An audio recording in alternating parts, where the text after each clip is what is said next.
সত্যিই খুবই ঠান্ডা পড়েছে। আজ সকাল থেকে তো কুয়াশার চোটে রোদ্দুরের দেখা নেই বললেই চলে। যার সাথেই দেখা হোক না কেন সবার মুখেই একটাই কথা, এমনকি কেউ ফোন করে খোঁজ খবর নিলেও সব কথার শেষে ঘুরে ফিরেই একটা কথা আসবেই, যে এই ঠান্ডার মাঝে আর জাস্ট পারা যাচ্ছে না। আমাদের তো তবু না হয় যা হোক চলে যাচ্ছে, কিন্তু এই ঠান্ডার মাঝে বয়স্ক আর বাচ্চাদের কথা ভাবলেই আরও যেন খারাপ লাগছে। সকাল সকাল ব্রেকফাস্টের পাটটা চুকিয়েই আজ তাড়াতাড়ি স্নান টান সেরে নিয়েছিলাম, কারণ কয়েকদিন ধরে বাপের বাড়ি থাকায় অনেকগুলো কাজ জমেছিল। কাজ বলতে ওই আর কি, জামা কাপড় গোছানো, আয়রন করা, এইসবই। বেশ কয়েকটা দিন বাপের বাড়ি থাকার পর প্রথমত তো ফিরে আসতে মন চায় না, দ্বিতীয়ত ফিরে এলেও নিজের কাজে মন বসাতে অনেকটাই টাইম লেগে যায়। একটু তাড়াহুড়ো করেই হাতের কাজটা সারছিলাম, কারণ বেশ অনেকটাই দুপুর হয়ে গিয়েছিল।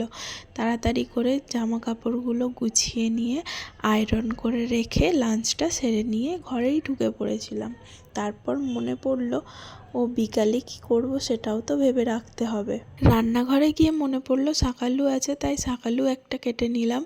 আমার আবার আপেল বেদানার থেকে এই সব ফল খেতে ভালো লাগে বেশি। এই কথাটা কিরম একটা হাস্যকর শোনালেও এই কথাটাই কিন্তু সত্যি।